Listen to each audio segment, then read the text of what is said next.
Ayan, good morning mga kajali. Kasi sipag naman na mga Junakis ko. Si Abby, nagliligpit po ng mga nilaban po nila. Pagputi mo, Abby, ah. Tapos, pagkataas niyan yung mga hangir, isasabit mo dun sa sampayan.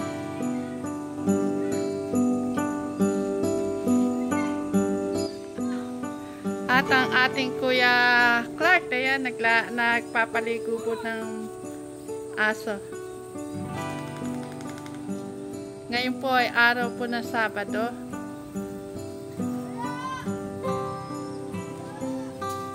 Papaligo po si Clark ng mga aso.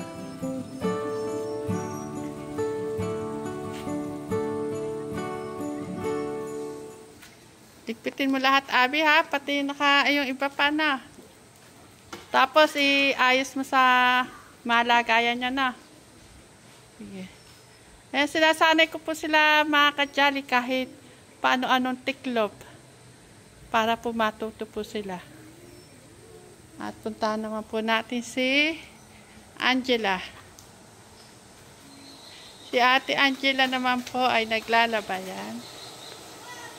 Tumutulong si Apo. Binabrush po muna ni Angela yung mga puti at tapos ilalagay niya po sa washing. Yan po kasi ang tinuro sa kanila ng Ate Chris nila. Mag-hello kayo sa mga kajali. Hello po mga kajali. Ang dami mo naman labahin, Angela. Ang dami labahin ni Angela.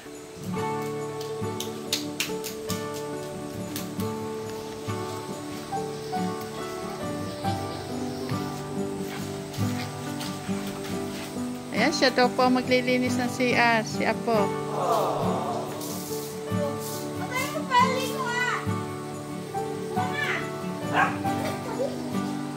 Ayan, kanya-kanya po sila ng toka. Clark, na ano mo na? Natapos ka na magpaligo. Inayos mo sana yung hose.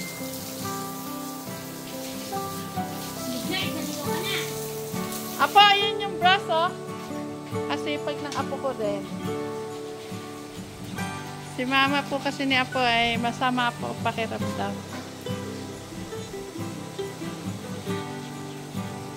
Max, magpaligo ka na kay Kuya, Clark.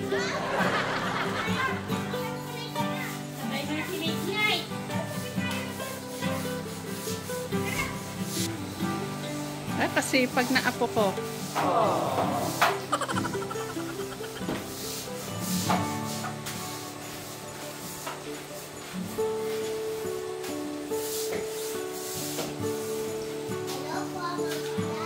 Marap ka.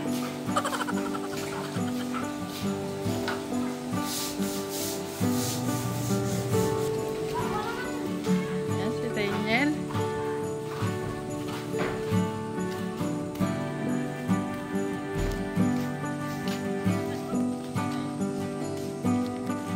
Pagputiin, ha.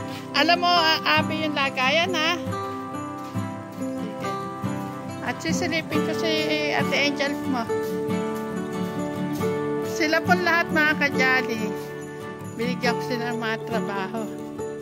At ito. Nagmamap. Alam ko nagmamap si Angel dito sa lube. Oh, Clark, tapos ka na maglinis ng aso? Ayan. Oh, Angel, good morning kayo, Clark. Ayan, sila po nagmamap ngayon dito. Wala si Ate Chris kaya sila muna. Sige, pagputiin nyo, ah. Pagka babanlawan yung map para malinis. Ayan, si Clark pagkatapos po niyang naglinis ng aso, tinulungan po niya Ate Angel niya. O, ikaw, Angelo, magwalis-walis ka. Yung hindi pa namamap nila Kuya Angel, nila Kuya Clark at Ate Angel mo, walisin mo. Dito Ate Angel, nawap niya na. Hindi pa. Hindi pa. Gawin dyan. Papunta palabas dito yung ano, yung may Angelo. Dito, papunta rito. Asan yung isang walis? Hindi yan.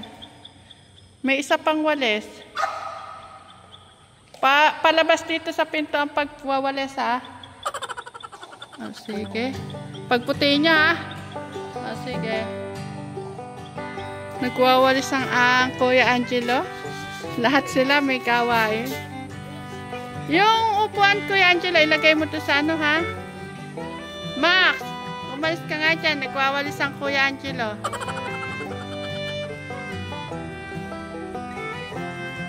Kumuha ng hangin si Angela. Magsasampay na po siguro si Angela. Yung upuan, ano, Angelo, ilabas mo to na sa kusina. Yung upuan.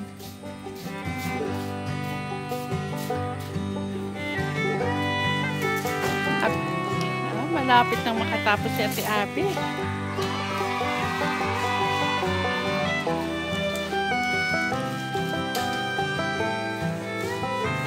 Lagay mo dun para magamit ni Ate Angela mo yung mga hangin.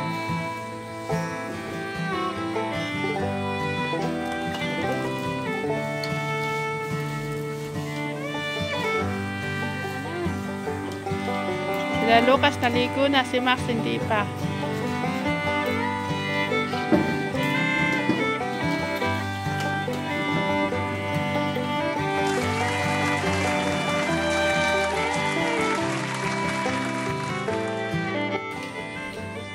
Ayan, pupuntahan ko po yung mga nandito sa kubo. May tipon, nagtipon-tipon po sila dito sa kubo pagkatapos po nilang magmap sa loob. Kaganda ng umpukan ng aking madyo na akis. Andito rin po yung aking bunso. May ano kami, I have something for else. Doon ka, Angela. Today only speak English only, no Tagalog version. Paano kaya itong ano, baka pumaksa? Hawak.